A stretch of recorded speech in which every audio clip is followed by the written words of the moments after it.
189 of the Big Book of Alcoholics Anonymous. And there we go, Kevin.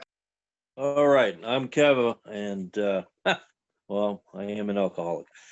One of the most fundamental things I have learned is to pass on our message to other alcoholics. That means I must think more about others than myself. The most important thing is to practice these principles in all my affairs. In my opinion, that is what Alcoholics Anonymous is all about. I never forgot a passage I first read in the copy of the Big Book that Bobby sent me. Abandon yourself to God as you understand God. Admit your faults to Him and to your fellows. Clear away the wreckage of your past. Give freely to what you find and join us. It is very simple, though not always easy, but it can be done. I know the fellowship of AA doesn't offer any guarantees, but I also know that in the future, I do not have to drink. I want to keep this life of peace, serenity, and tranquility that I have found. Today I have found again the home I left and the woman I married when she was still young. We have two more children. They think their dad is an important man. I have all these wonderful things, people who mean more to me than anything in the world. I shall keep all that, and I won't have to drink if I remember one simple thing, to keep my hands in the hands of God. He's mine. Thank you. You're welcome. Kevin. Thank you. Paul, hopefully there's something in there you can find a topic out of. Thank you. All right. Well, Paul Alcoholic, Hey, thanks Paul. everybody for being here. I sort of lost some of that at the end, but again,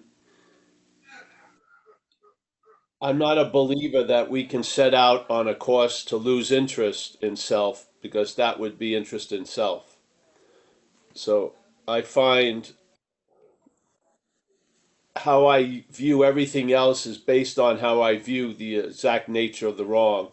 And I believe we're occupied by a foreign pathogen, or you want to call it a mental parasitical movement. I believe if you don't see that, you're going to be looking from it. And then when you look from the problem about the solution, it's going to severely limit the effects of the solution. That's all I'm really concerned about. The idea of losing interest is an effect of following the steps and living this way of life. You will lose interest. It won't be a volitional thing.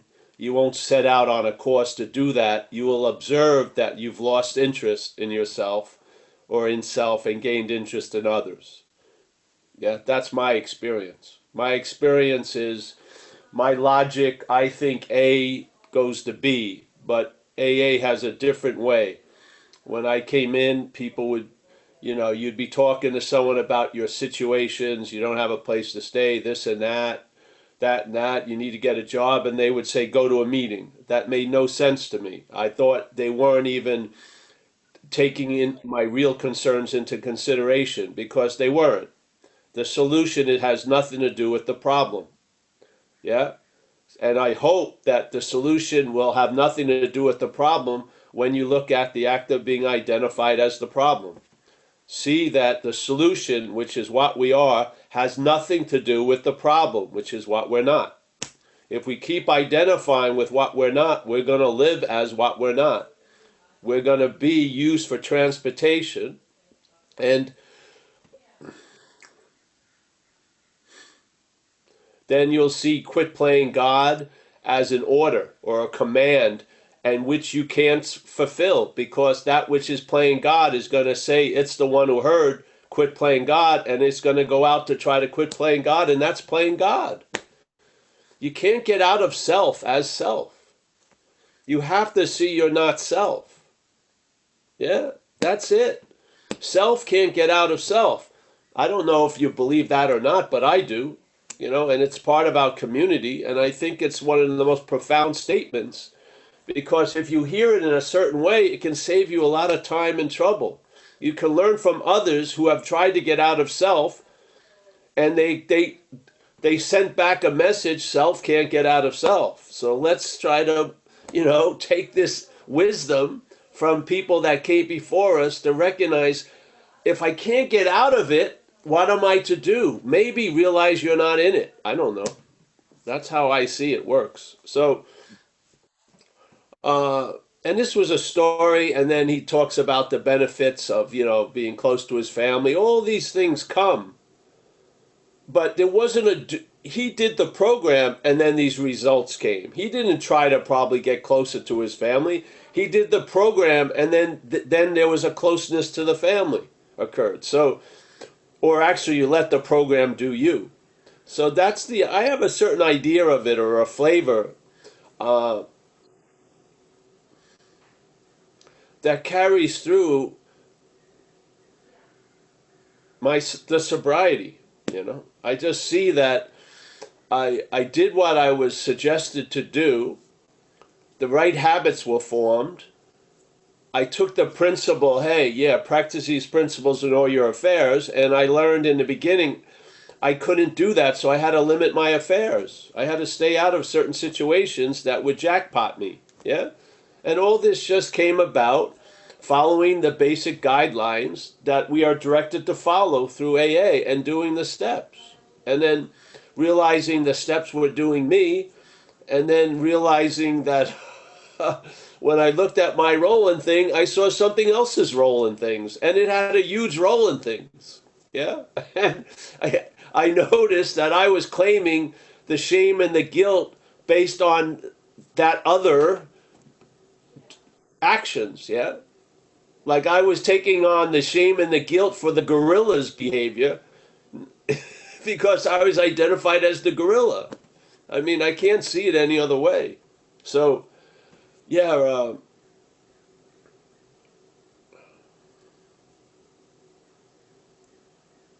there are so many beautiful shares about the steps and the effects and something. I'm just interested in presenting a diagnosis of the exact nature of the wrong, because I don't think it's readily available in our community. And I feel like, I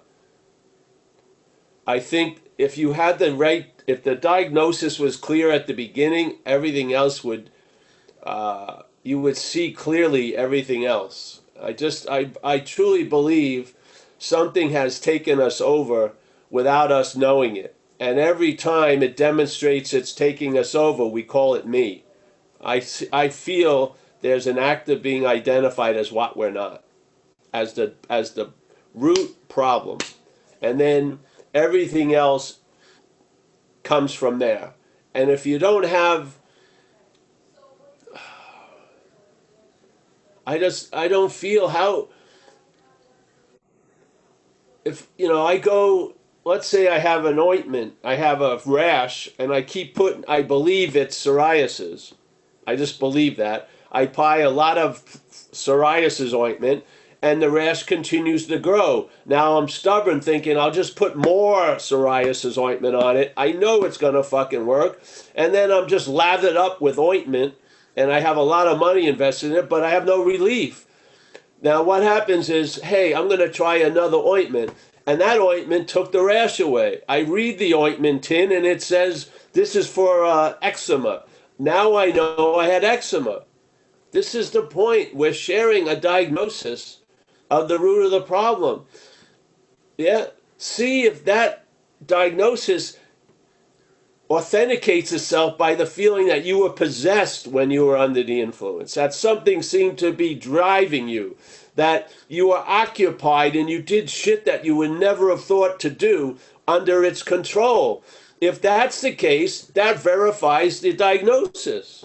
Yeah, you were in the act of being identified as the problem, and the problem was using you to fulfill its agenda and to manifest through us. and its manifestations defeated us. But we keep calling us that. We keep calling us self. So, um,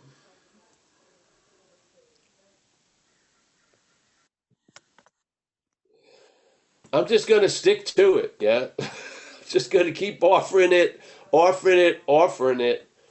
And find out for yourself. If it fits, wear it. If it doesn't, go to other shoe stores. But I didn't get a diagnosis when I came in. I got a diagnosis I had alcoholism, and that its activities, you could see it by its activities, was excessive self-centeredness and self-seeking and frightened, and that in that. But what was allowing all that to happen? Yeah. What? What would allow something that's very hostile to find a home in this host? I don't understand. Yeah, if I had a big freaking bug land on my arm, I'd knock it off. If it did it 75 times, I'd knock it off. I wouldn't sit and think about it. I would knock it off. What happened where we've been taken over by something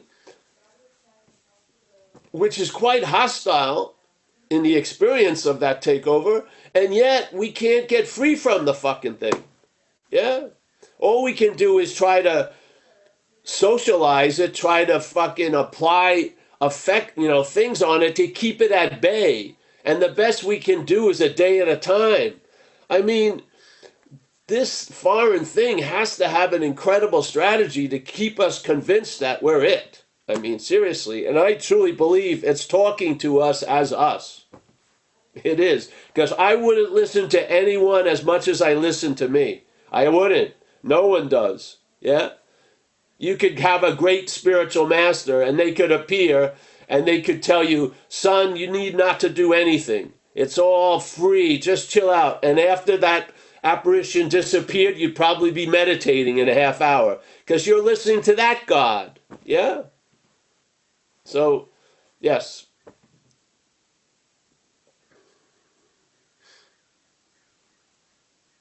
That's all I want to go to.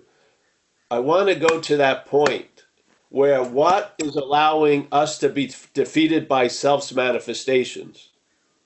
Even though when we've recognized the manifestations, why do we keep stubbornly calling them ours? Yeah.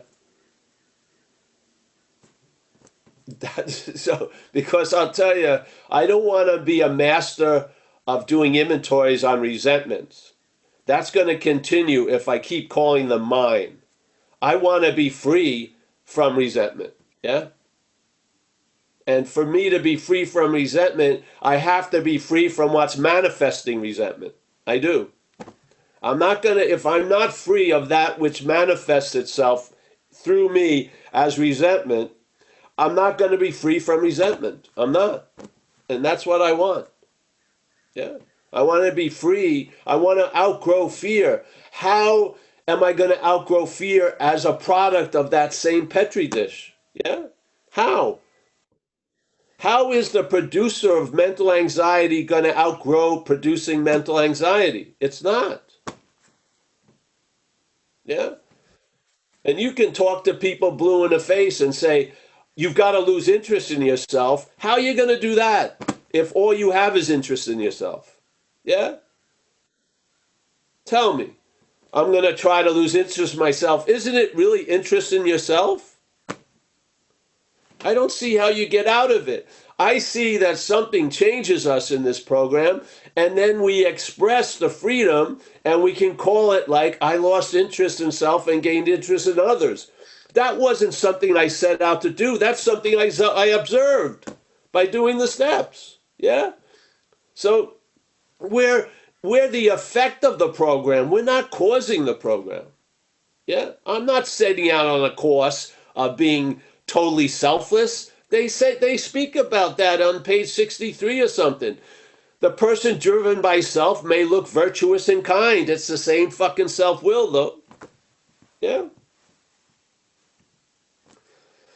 I think everything pivots at the point of diagnosis. I do. If the diagnosis is incorrect, it's going to show that incorrectness as you keep going. It is. Yeah. Yeah. So, all right. Thanks. All right, thank you very much, Paul. That was great. All right, okay, we have a question straight away from Vic. Vic, would you like to ask a question today? I'll ask to unmute. Thank you Thank so you. much. Hey, Paul, Vic Alcoholic. Awesome talk today.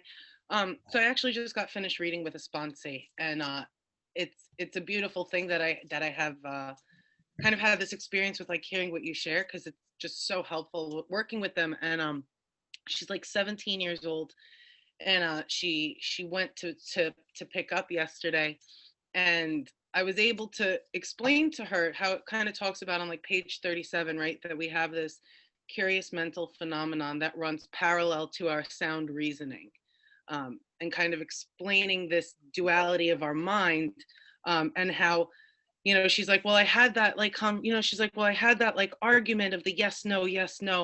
And I said, who are you responding to? You're the one sitting there saying like, no, I'm not going to do this. I said, what were you saying yes to?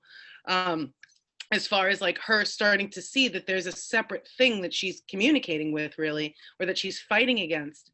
And Yeah.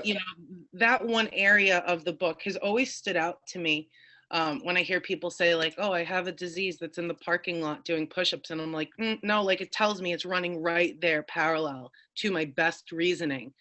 Yeah. What is your experience with that, or how would you speak to that, as this progresses, like as recovery progresses? Do you feel like this is something that still runs parallel? Because I can see it blatantly when I'm in active alcoholism, but I can also still Well, you don't see it blatantly when you're. In hindsight, I can see it, is Oh, what I in should say. hindsight, In because hindsight, looking back, I can see that duality there. yeah. Now I have some awareness around it, but how would you speak to that concept in recovery? Yes. All right. So let's say there's two GPSs available. Yeah. And based on which one has the highest volume is the one that's usually listened to. Yeah. So you have the one wise and reasonable playing, and at the same time, there's the other insane one playing. And most of us tend to listen to the insane one because it keeps harping on the fact that it's us, really. Yeah. And so we're believing when the other voice talks, it's God, but when that one talks, it's us. This is the dilemma, because I don't care what you say. In a pinch, you're going to listen to us, not God. You are. That's just the way it goes, because that thing is playing God. So it's sort of like in Native American Indian, they say you have two wolves inside. The one that's going to get stronger is the one you feed. How do you feed something? Interest and attention, yes?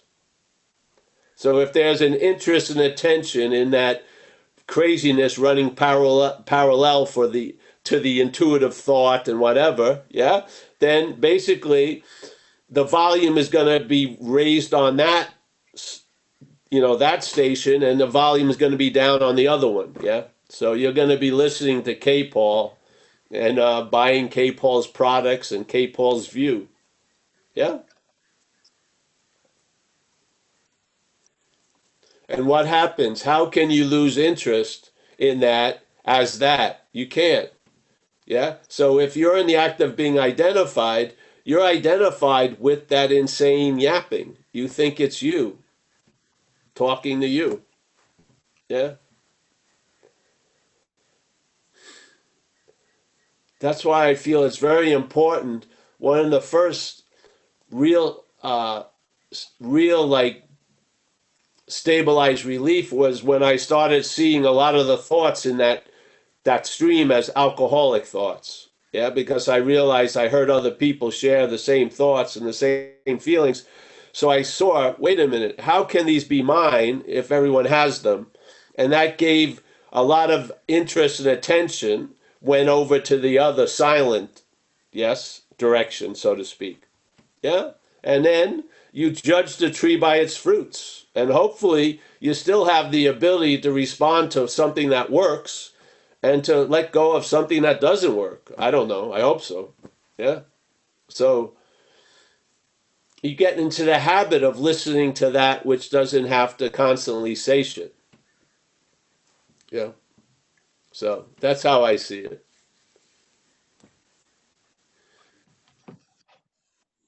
The thought system is infected with alcoholism. The narration is infected with alcoholism. It's constantly presenting false evidence with the hopes that it can convince you that it's real. Yeah? Because false evidence can only appear real to us. Yeah? We're the final factor. So this head is constantly playing to an audience. It wants the audience to get engaged with its narrative. When you do, and you become a character of the story, yes, and you've lost that sense of neutrality of being in the audience, you're usually fucked. So that's why they talk about in the effects of the program, when you get to page 84, you'll be placed in a position of neutrality with no thought or effort on your part. Basically, right there, from the audience, you can see the evidence as false. Once you get up on the stage, you're acting as if the false evidence is real. Yes? We are the audience that the parasite's playing to. It's trying to convince us, really, to accept fuck it. And then it will suggest a lot of things when it brings us to fuck it. And if you do it like the young gal, she now drank again. Now the genie's out of the bottle. Then you got to go through the process. All right, get the genie in the bottle, go to a meeting, on and on and on and on. Yes? That's what happens.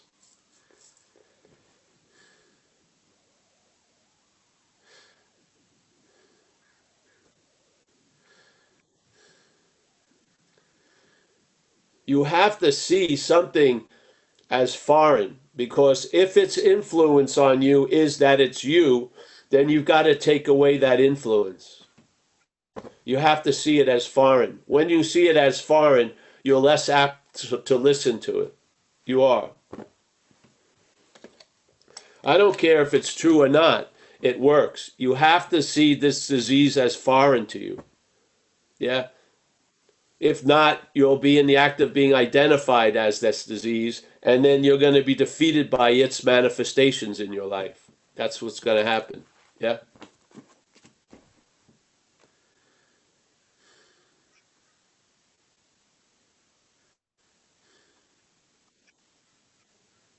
So what AA does, it changes the station for us. Yeah? You can't change the station. That would be the old station. The program changes us. So now we can listen to another station other than the one we've been addicted to. Yes? And hopefully, as we do, and the results start to be observed, you're now on perhaps there's a better way, trusting something infinite rather than finite self. Yeah? And how do you trust something infinite? By not trusting finite self. That's how it goes. Yeah? You can't trust something infinite as finite self. That would be trust in finite self. You trust something infinite by losing trust in finite self. Yeah?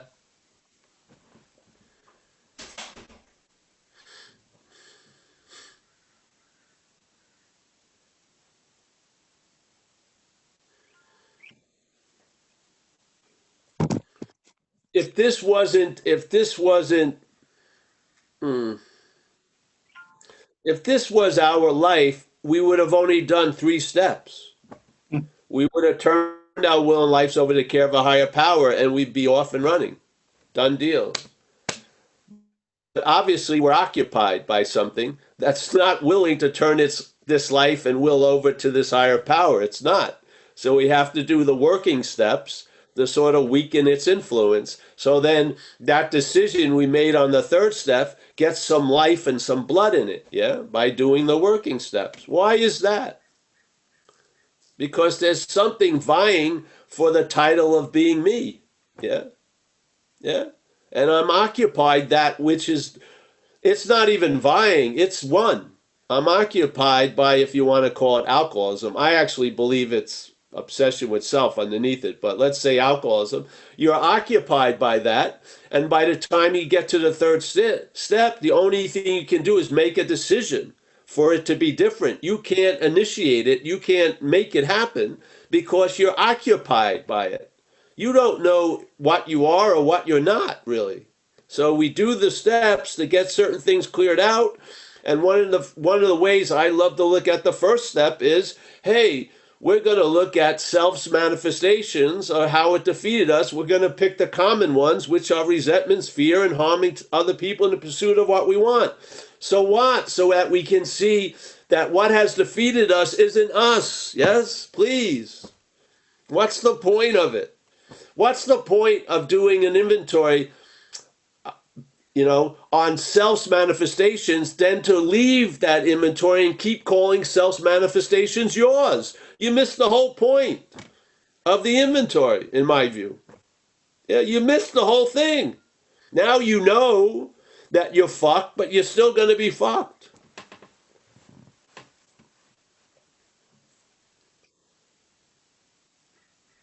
So the third step, I made a decision. The fourth step, I lean towards that statement that gives me the theme of the inventory. Being convinced, because I am, that self is what has defeated us. I am. We are now going to look at its common manifestation, self. To this day, I still see a difference between self and us. I don't think they're talking about the same thing. I believe they're talking about self, and basically it's not us. So obviously I'm being defeated by something I'm not. Yeah? How does that defeat continue? There must be some kind of thing going on that allows it to keep doing what it's doing. And the only way it came clear to me was I must be identified as it. Or why would I live based on its views? Yeah. Why would I live and react to life based on its agenda? Why? And then why does my life look just like every other alcoholic life or addict life? Because we've been taken over by the same thing. That's foreign to all of us. That's foreign to all of us. Yeah. How can I recognize another addict because I've been dominated by the same fucking tyranny? Yeah?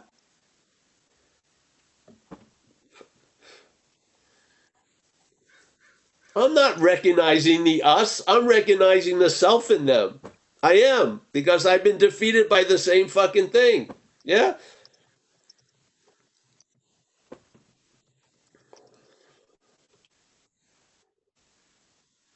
How does it continue to do it? How does the parasite still live on every one of our breaths? How does it have a hospitable harbor? What the fuck's going on? Yeah? I think it's the act of being identified as self. Yeah? So, all right. Thanks, honey. Yeah. Cheers. All right, thank you very much. Our next participant today is Helen. Helen, would you like to ask a question? Ask to unmute.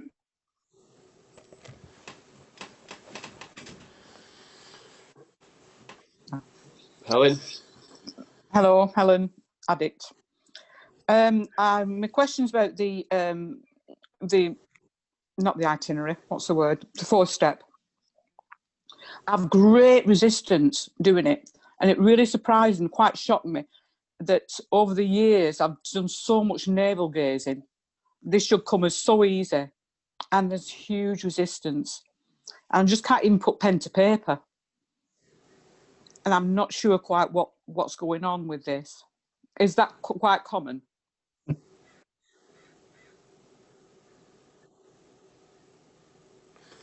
Yes, is that it, Helen? It is really, yeah. You have a large resistance to doing the inventory, yes? Yes. All right, so this is my little hypothesis. I believe this foreign pathogen, let's just give it the name self, yeah? Yes, does not want you to look at your role in things because you'll see its role in things. Yeah. So it's very, very, if it can dodge the inventory process, which it's pretty good at, it will. Yeah. Because if you look at your role in things instead of looking at life at their role in things, when you look at your role in things, you're going to see its role in things. Yeah. You are. You're going to recognize it. I hope. I hope. Yeah, so of course, that's why there's a lot of resistance because as you just said, it's pretty fucking easy. I mean, you get you get a Joe and Charlie cheat sheet, 4 columns. If you can do one name over through and get to the 4th column, you can do 800 of them. You've got the formula. Why is there so much resistance? I don't think it's your resistance. I think it's the disease's resistance to the cure. Yeah? Yeah. So once again, I'm believing it's talking to you as you, telling you not to fucking do the inventory. That's how I see it. That's quite incredible. Well, if you see it as something other than you, it usually will give you the willingness will be unleashed and you'll freaking do the 4th step. And then you'll start learning about what's actually happening and you'll see your role in things and you'll see its role in things. And your role in thing is usually being used for transportation, basically. The driver needs a car. You're the car. And then self parks you somewhere and then abandons you and you get arrested and you get you get accused for everything that self motivated us to do. It just abandons you. We're talking about abandoning self to God. Well, self abandons you all the time. It abandons you at the courtroom, in the jail cell, on the hospital bed. It doesn't take the consequences of its behavior. You do. It doesn't go to jail for 40 years. You do. Yeah. So I hope it helps, Helen. Just start writing today. Just start with like, I resent Zoom because it doesn't work well or something. Yeah, just get it on. Start writing and more will be revealed. It's not about writing, it's about start writing. Just start and then see where it takes you. It is. Thank you. All right, thank you very much. Our next question comes from Nikki. Nikki, you have a question for Paul today. Yeah, awesome. First of all, will you be my sponsor, please?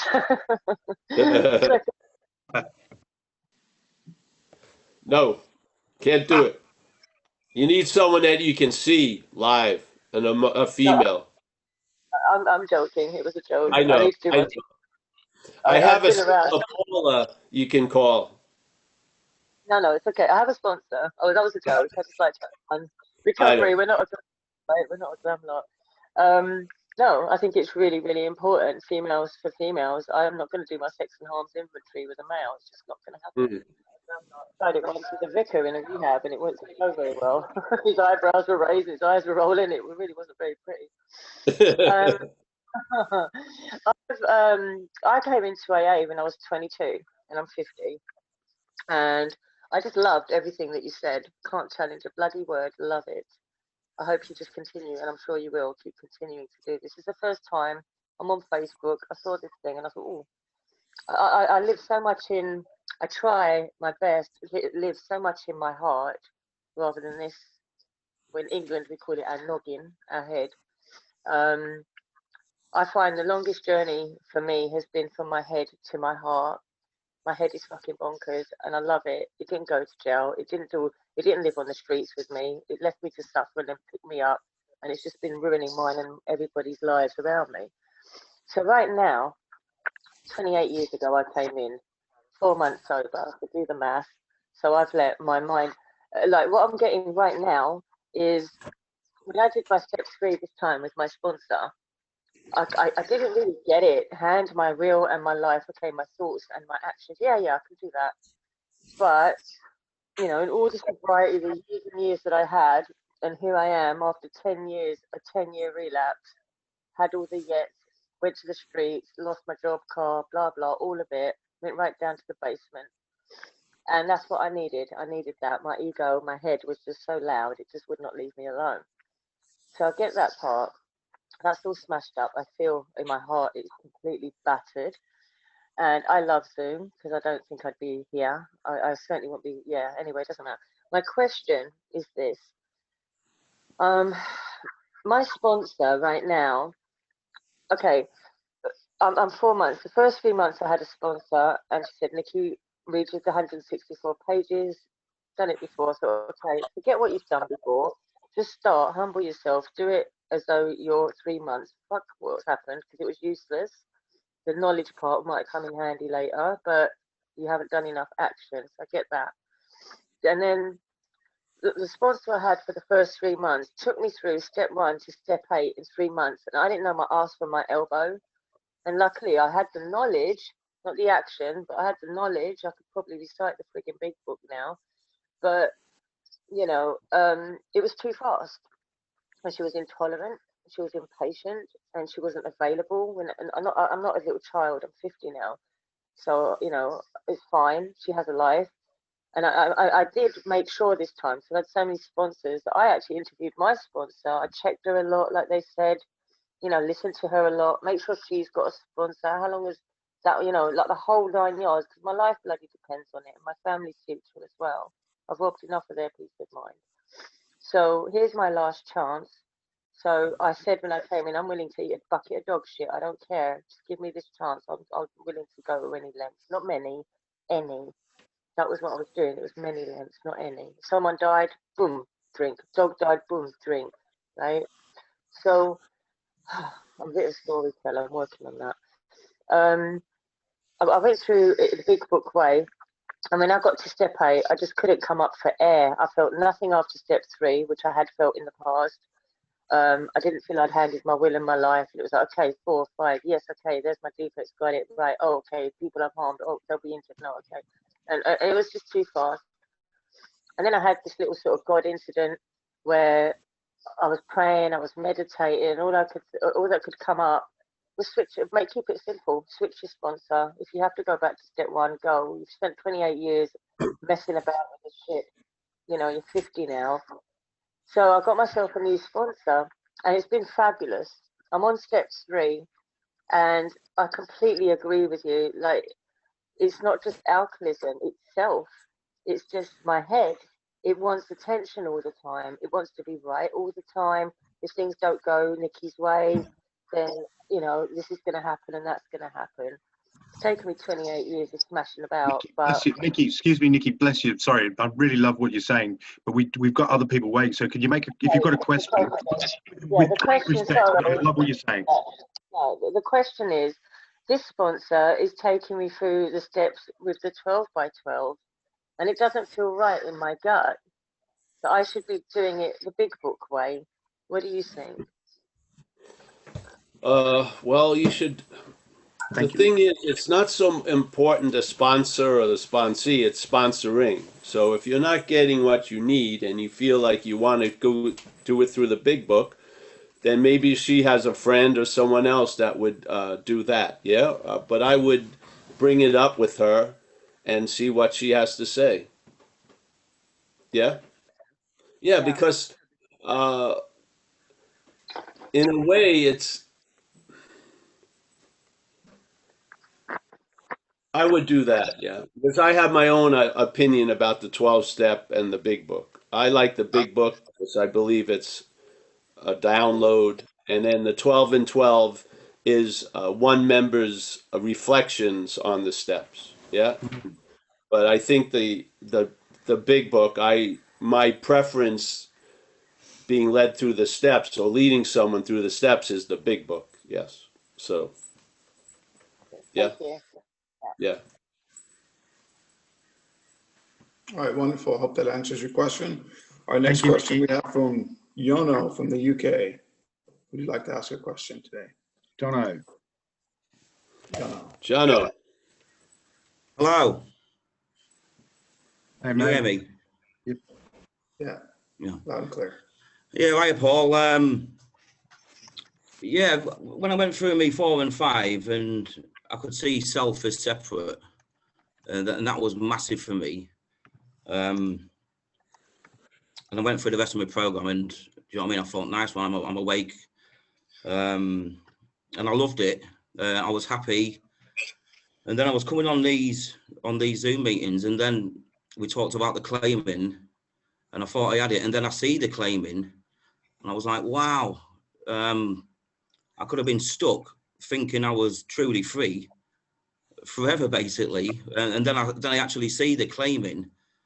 So is there a, and I don't think I'd have got that from the book. It was just coming on here. Is that a part of the process of more will be revealed? Or did you see it like that? Did you see the self as separate, then the claiming as one, or was it a process for you, or did you have to go down other avenues to see it, like I have with the non-duality stuff and these meetings? Yes. Well, that's a lot, but what happened with me is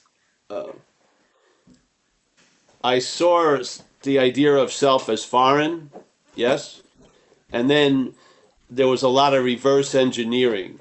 So it became obvious how self was assuming my role, so to speak, yes? Yeah. I saw that there's living and then there's an interpretation of living. But what I really got was a feeling of what was first and what was second, which was there's living, that's what's happening, and then there's an interpretation of the living, yes? And I felt that listening to one's head, you're overly engaged with the interpretation of living, yeah? So it just started to reinforce itself. And then I saw, and then all these experiences, like when I went to AA and I sat there for a few months, and I could really feel the sense of terminal uniqueness, like almost like a thick shell, like on M&M something, yeah? And I started to listen to people share, and it sure sounded like me what they were sharing about, yeah? So I had a distinct feeling that how could these thoughts be mine if everyone has them? So that also, so more and more, there was a space that was being entertained between me and the disease, yeah? A big space. And then I saw how that space was occupied by the claiming and all this stuff to sort of like have the space seemingly not be there and me being identified as self. Yeah. So I got it from a lot of sources, but it all came, the translation would always be done through the book of AA because I'm in the tribe of recovery. Yeah.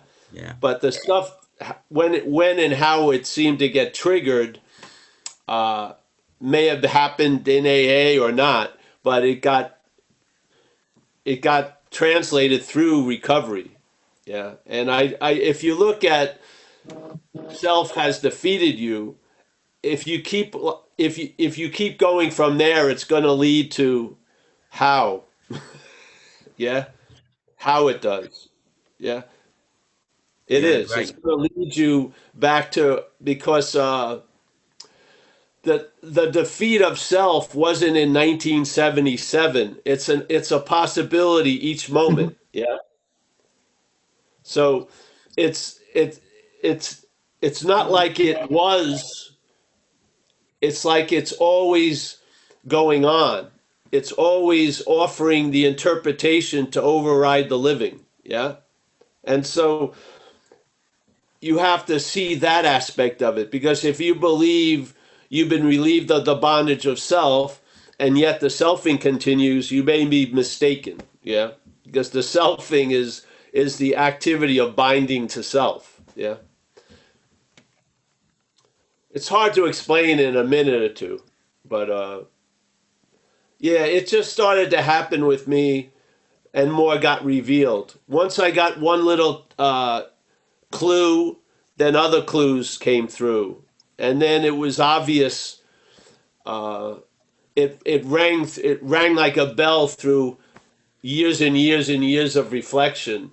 Why did nothing ever work? Why could I not get out of self? I mean, I gave it a gargantuan effort with drug addiction. I mean, if you could have gotten out of self, I thought I would have. You know, I really would have. I was willing to die just to have that moment of being free from self. So the message I got about self explained all that, because I can't get out of what I'm not in. I can't. And I can't get out of something as what I'm not. It's not going to work. So it's just been, it keeps revealing more and more. Every one of these talks, every one of these Zooms, it reveals more and more when I'm sharing and when I'm listening to other people share.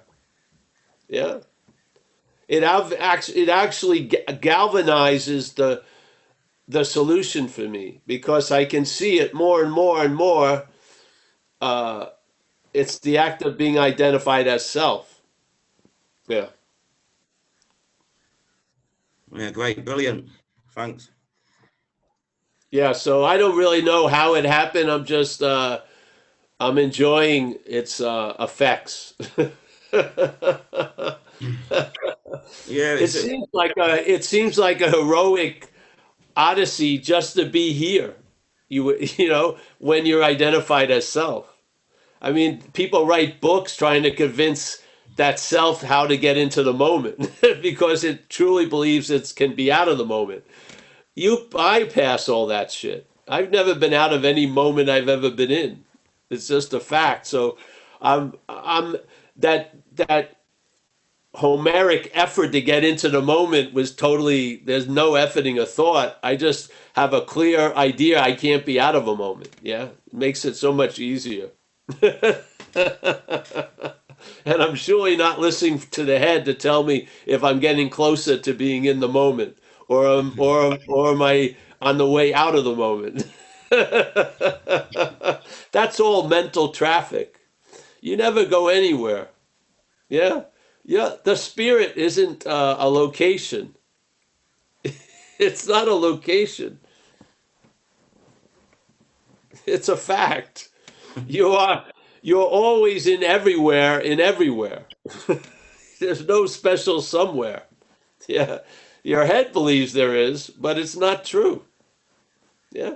You would Now, see it so easily if you could see that thing that's talking to as not you would produce an ability to see false evidence like that. You would recognize most of the shit it's presenting as false evidence constantly. Yeah, but it's appearing to be real to this false evidence. While when I'm identified as self, I'm taking false evidence appearing to be real. Well, therefore, I'm open to take a lot more false evidence appearing to be real. I mean, clear this up, and then you'll have the ability to discriminate false from true. You will. Yeah, get this clear, and then a lot of shit will be clear. Yes? That's why we harp on it. This is the most important part of it, where you're starting from. Yeah.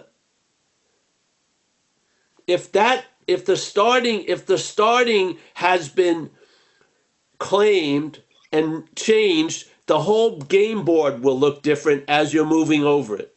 Always. Yeah. You change this, you change the game board. You travel lighter through it. Yeah. And it's not changing it. You are that which you are. You're just taking yourself to be something else. Yeah? And it's not even you taking yourself to be something else. The fucking head is taking you to be something else. The head isn't informing you from where you are. It's informing you from where you're not. It's informing you from the mental state, and you're not a mental state. Yeah? the program will diminish the mental state. It will diminish all the interest and attention going there, and then you'll be informed from the spirit, and it makes fucking sense because you are a spirit. Yes. Yeah, It's totally. not so much the information, it's where the information is coming from and to what it's going to. Yeah? The information is coming from self to self. Yeah? But we're not of self, we're of spirit. If spirit informs you, it makes fucking clear sense. Yeah? Yeah. Yeah, do unto others as you would have done unto you. Doesn't have like a massive debate over hours. It's just obvious. Yeah. Yeah, that would be a nice principle. Do unto others as you would have do unto you. That doesn't come from the mental fucking state. The mental state says, fuck everybody, get as much as you can. You know? Shit like that. Yes or no? The spirit says, hey, you have it by giving it away. The mental state, appearing as a cocaine dealer, doesn't go that way.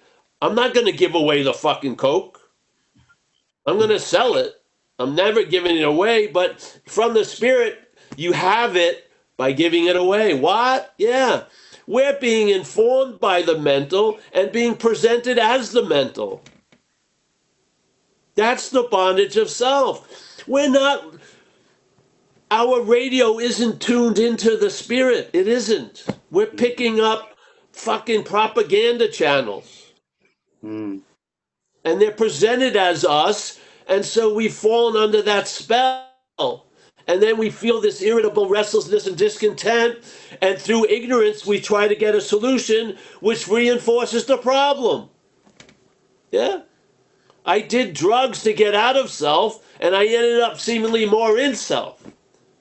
Why? Because it's all based on the wrong starting point. We're being informed from a false point of reference. Yeah? From another false reference, mental to mental. Yeah? You know it, you can feel it. And you can feel it when seemingly you're living as spirit from spirit and listening to spirit. It just makes fucking sense. Yeah? Spirit is like win-win. Spirit's inclusive. Spirit's this. Mental state, very exclusive. Look at what's happening in America politics. It's like a football game between Texas and Oklahoma. Texas, as a Texan, no Texan can do anything wrong, and anything Oklahoma team does is sucks. Yeah, it's insane. We've been polarized mentally. Yeah? Spiritually. Yeah.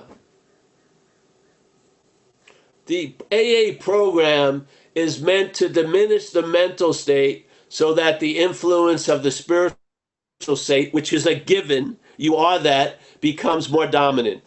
That's how you live free a day at a time. Yes? That's how you enjoy peace of mind. That's how you feel the conscious presence of that. That's how a new power flows in. That's all from spirit to spirit.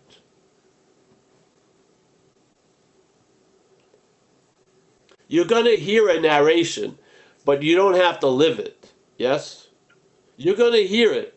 The mechanical mental apparatus is going to produce an interpretation of life with you at the center, the you that you're not, and it's going to reinforce it and obsess over it and on and on and on. That's what it's going to do. But that doesn't mean you're doing it. It doesn't. It doesn't mean it. That's the only way it can actually keep all the interest and attention on it is by saying it is you, and it ain't. Yeah? You'll lose interest in self. It doesn't say as an order, lose interest in self. It says you'll lose interest in self. Just like step 2 is I came to believe. You'll recognize something has happened. Yeah? You didn't do anything. You did the steps and you lost interest in self. What? Yeah.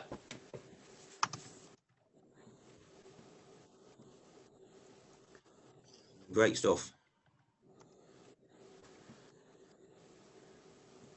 See if we are that mental idea. If we're not, you can start listening to other channels. I'm telling you. Yeah. And you will, the perhaps will drop off, and it is a better way. It's not perhaps there's a better way. You'll know it's the better way. Yeah. It won't be have any perhaps in there. You'll know it's a better way by being pulled in by that gravity of the spirit out of the gravity of the mental. Yeah.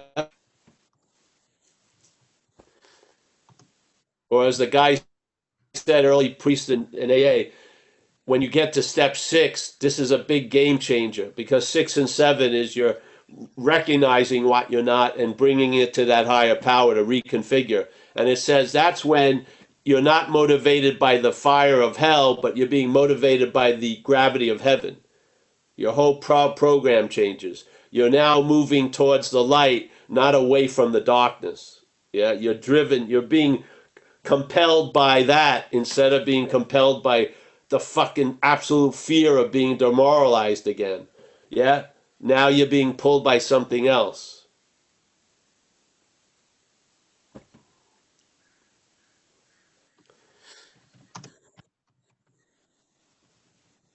It's really based on trusting something finite or trusting something infinite. There you go. Yeah. Yeah, thanks, Paul.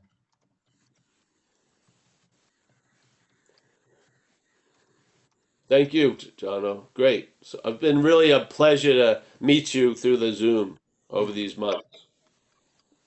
Thank you. All right, Paul, we have 2 more questions, one from our participants here and another one from Facebook. Our next one is from Rhonda. Hello, everybody. My name is Rhonda, and Paul, and everybody, thank you so much for these meetings. I'll start with that. I've caught most of them on recording. I'm grateful to be here. A lot of what you said still boggles this, but I'm catching on. I'll try to be brief. We are taught when we come into the rooms of AA to introduce ourselves as an alcoholic. I walk into the room every day and say, I am an alcoholic. I believe what you were saying earlier, what you put out there is what grows. You know, I have a saying I like that love and hate are beast. One that feeds is the one that grows, right? So if I'm putting out there every meeting I go to, I am an alcoholic, right? I don't believe it. I'm sitting here in my head going through everything in the book and all our steps and everything, and I don't believe it ever says that. It says we suffer from a disease and this and that. So I guess my question is, what are your feelings on that? When I put out there every day, I am an alcoholic, that's claiming myself. Why don't you just introduce yourself as a grateful member of recovery? Yeah. Yeah? Yeah. It bypasses that whole fear of repeating something every day that you're not in agreement with anymore. Doesn't mean you have to leave AA. You just change your, you just say, hey, I'm a grateful member of Alcoholics Anonymous. Yeah? Yeah. I learned that because from it's someone claiming years ago. myself to be that alcoholic when I do that every time. Correct? Eh? Yeah. I didn't hear that last part.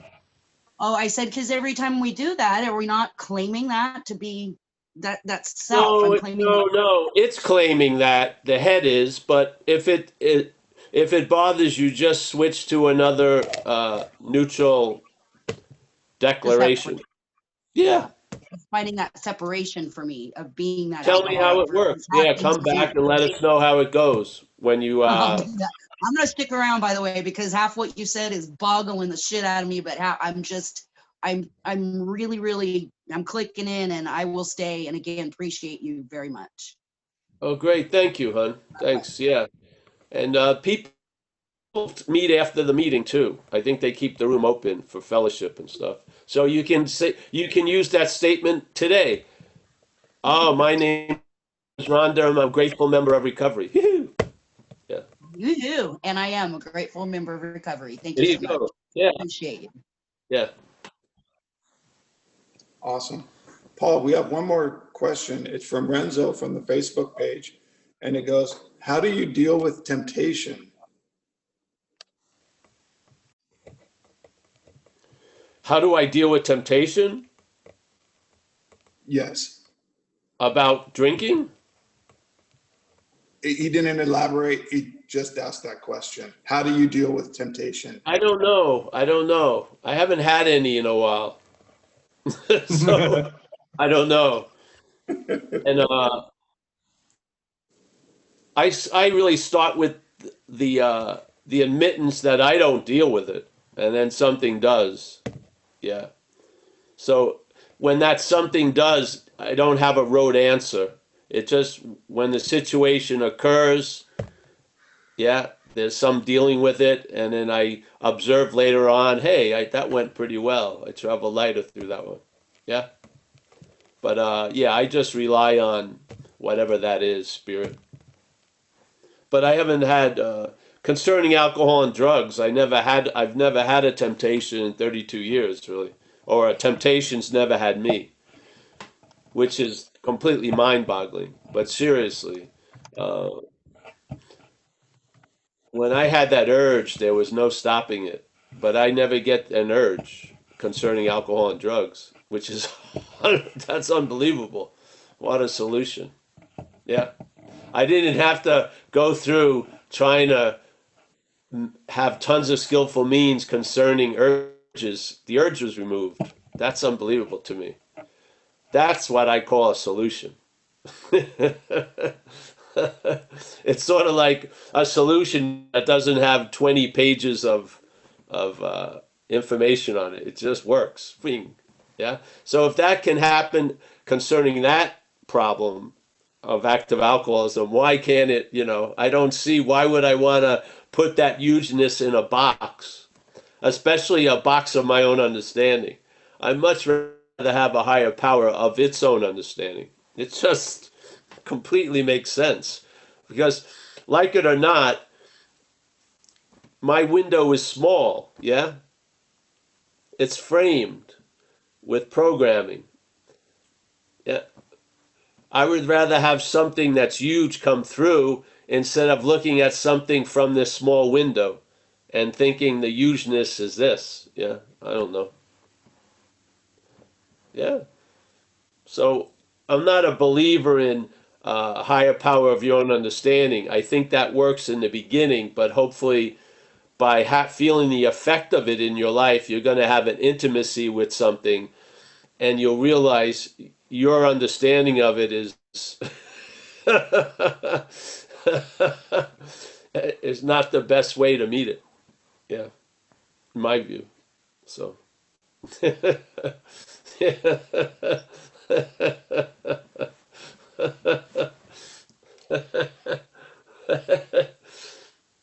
If it was a God of our own understanding, maybe we'd only get like parking spaces in front of the meeting. You know what I mean?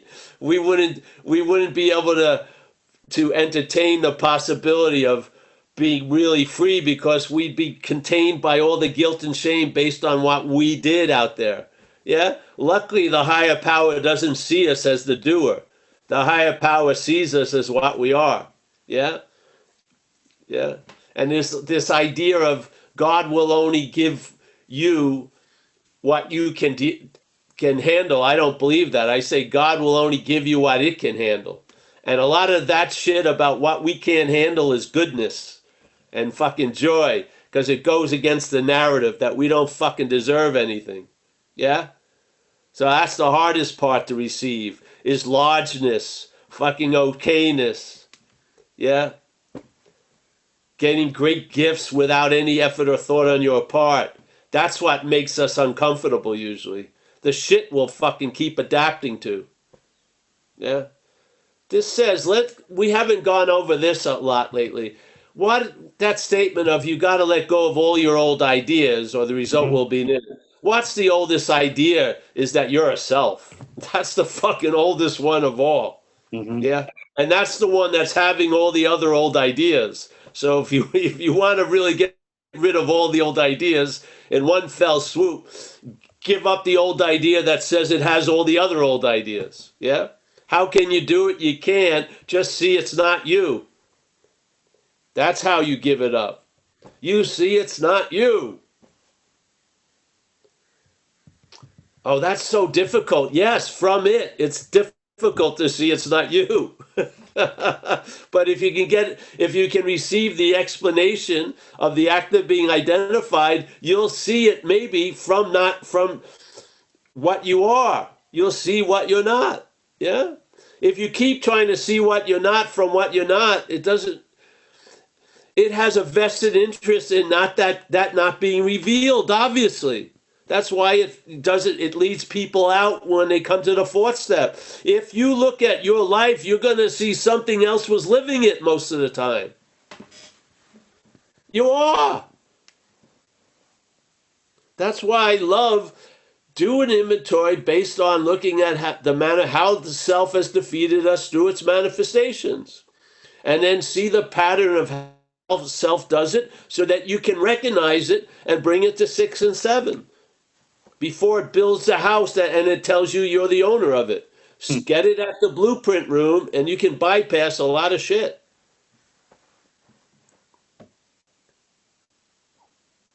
All right? Great. I was asked one more question in the chat from Angela, and she asked, what is non-duality? Tell her to come on Saturday. Okay, will do. There is no, I would just present the idea of asking the question, what is duality? That's a lot better. Yeah, what is non-duality is indescribable, but what is duality can be described. Yes. Very Yeah, well. that's the, I would say that's the better direction. Thank you for today, Paul. Appreciate it. Hey, you're welcome, man. Thank everybody. Hey, Rob, I'm going to say goodbye to everyone, eh? So we got Michael, Stacy, thank you. Rob Farr from the UK. Paul, I think he's a UKian too. We got Marty. He's from America somewhere, I think. We got Walter from Amsterdam. Thanks for sticking with us, Walter. I appreciate your presence. Yes. We got Mike from San Francisco. Shaq. I have no idea where Shaq's from. Morocco.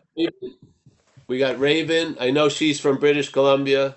Roman from Germany. Anna. I don't know where Anna is from, but she's here now.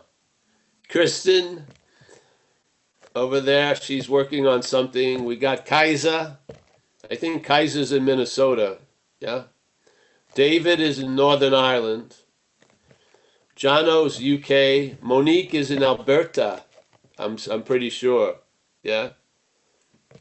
We got Mickey. She's in Madeira. Anne is in Chicago. It says it right here. That was easy. We got Rick Rove. He's from Toronto. Nice to see you, Rick, again. Josh. He's in a car. Donnie is in a car. Donna, I mean. Donna is in a car. Josh is in a car. Helen is on her couch. Jacob is in Seattle wearing a Zen Bitch Slap shirt. That's cool. Leah, she's always wandering around in the night in a very cold place. Jeremy, nice to see you.